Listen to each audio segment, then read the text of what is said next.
This is Komori, a small settlement in Japan. The place is filled with nature. You can literally feel like you are in heaven every single day. A woman rides her bicycle on this road and her soul opens up, taking this route, which cannot get greener than it is. She stops to take in the view and heads down to her house. She says that this place gets so humid after it rains that if you have fins, you could literally swim in the air. She works in the farm pulling out weeds.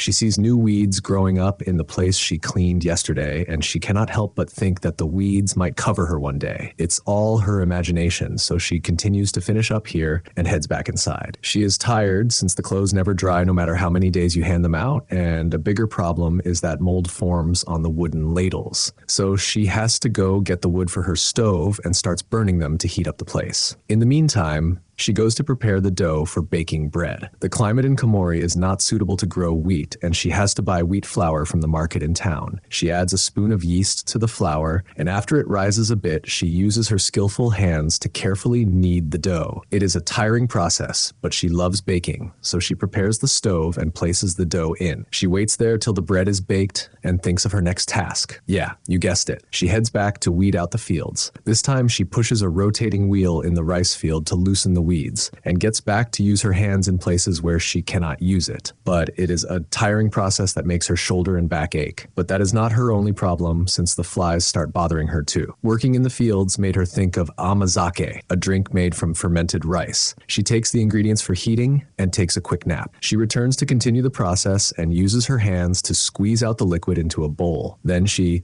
pours it into a bottle and puts it in the fridge to have it later. Now she gets back to cut the grass and returns in the evening to have a taste of the drink she made. She gulps down a glass and can't help but to have one more after all that work. The sun sets soon, and she telephones her friend asking them to come over for a drink. It gets dark super quick here, and a man walks over with a light in his hand. He is Yuta, her junior from school. He takes a sniff of the food she made and says, "It smells good," and they soon start drinking. In the morning, she goes to the berry tree, which she ignored all this time. She tastes a berry and thinks back to when she first ate a sour one, which made her avoid them since. When she lived with her boyfriend in the city, they came across this tree. She told the boyfriend the berries are sour, but he found them sweet. She never knew it, and after their relationship turned sour, she returned to Komori. Now she has plucked enough berries and returns home to start making a jam from them. It's interesting to see them handmade, but she is not an expert and goes through with it based on her instincts. At this time, she thinks back to the time her mother taught her the essence of cooking, but she is alone now and can only reminisce about her. The next day, she tastes the jam with the bread and she smiles,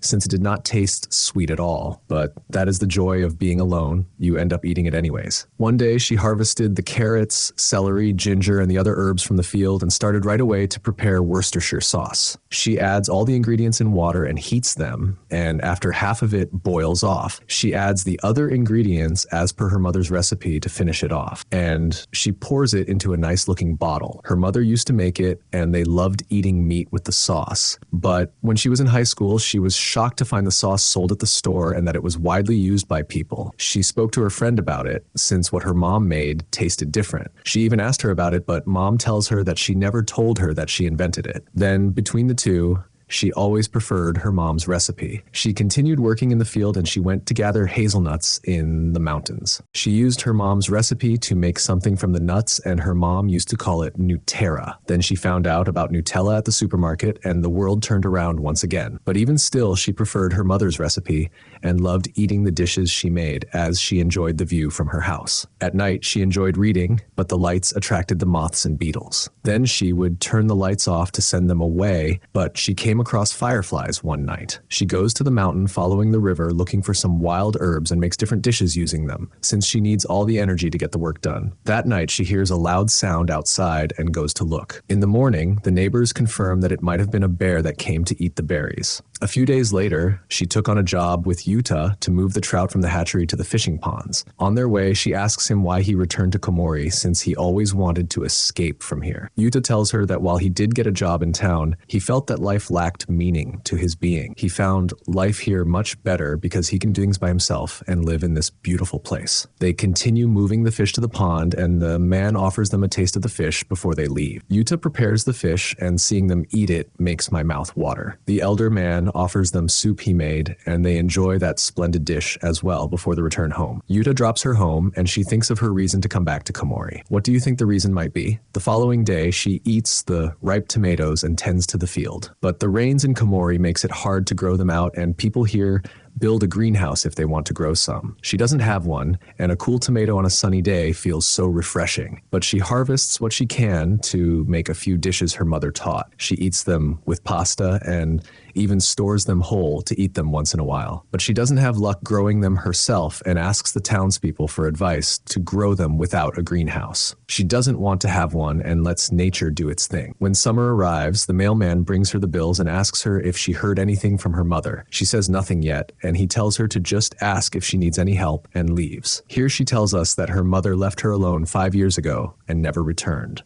She makes rice balls and heads out to work on the rice field to get them ready for harvest. During work, she thought of eating some akibi fruits, and it brought back memories from her childhood when she used to climb the tree to get the fruits. But she struggled to get them when she grew up. She and her friend enjoyed eating it. Her friend liked spitting the seeds as she ate it, but her mind was set on making a dish using the fruit. She used spices, tomato, and the akibi fruit to make a dish. Next, she tried filling the fruit with meat and frying it. So whenever the akebi fruit season came, she was interested to get her hands on some to make a dish of her own. The rice harvest season came just like that, and she got to work on harvesting her field as well. She eats the rice balls she made for lunch. For this, she gathered the walnuts that fell on the ground near the field. She buries them near her house, and when the skin starts to decay, she cleans them up. But they have to dry, and she has to break them using a hammer to get the nut. She doesn't eat them as is and uses a mortar to grind them and mix it with rice to cook, and that's how she makes these rice balls. She eats them and goes to stick poles in the field. She then arranges the harvest around the stick. The grandma in town comes over to give her some fruits and appreciates her work. Soon, all the rice fields had the harvest arranged in similar fashion. And the following day, she met with Yuta to go fishing. She has a good catch and returns home to cook them well. She loved fried fish and added them to the soup, but she left it in the fridge since it tastes much better after a day. Yuta joined with the old man to make candied chestnuts. Another man came to taste them, and he loved them very much. But he didn't stop there. He made them himself and spread the word around, making the dish trending around town. She was cutting wood that day when the dish found its way to her through her friend Kiko and another neighbor lady. So she went looking for chestnuts in the mountains and spent the day peeling them. She let them soak in water overnight and got to cook them the next day. She added lots of sugar as per the recipe and made them. She stored them in jars but let them be for months and ate them in the winter, since she liked them better that way, and as winter passed, she got to chopping wood from chestnut trees since they burn well. As seasons changed, she joined the ladies and cooked sweet potatoes as they chatted about their husbands. She worked hard to grow them, and after harvesting them, she steamed and dried them. She roasted them for the ladies and made them enjoy the tasty potatoes she grew. They loved it and shared a few tips to make it in other ways as well. When they leave, they praise her for making preparations for the winter. As the next summer came, she was into growing ducks. When June came, she let out the ducks in the rice field, and they helped make the rice grow well. She gets help from one of the townspeople to help her cook the duck and learns to dissect it from him, but she has no trouble cooking it and has a feast after cooking all sorts of dishes with the meat. The following day, she burns the rice husk and uses them as fertilizer for the field. The next item she had her eyes on were carrots. Back then, her mom had her own ways for those two and made her harvest the carrots. She did the hard work, but still the taste of the dish her mom made gave way for the pain to go away. The greens cover a wide variety,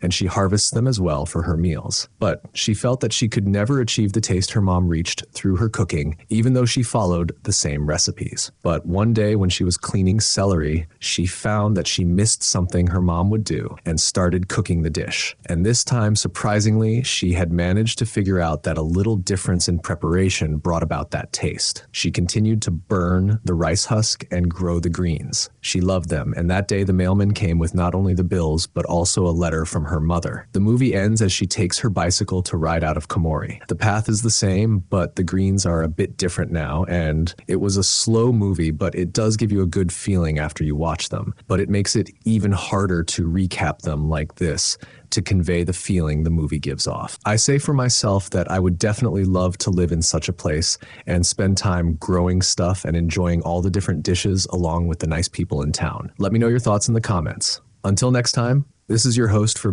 Movie Recap signing off.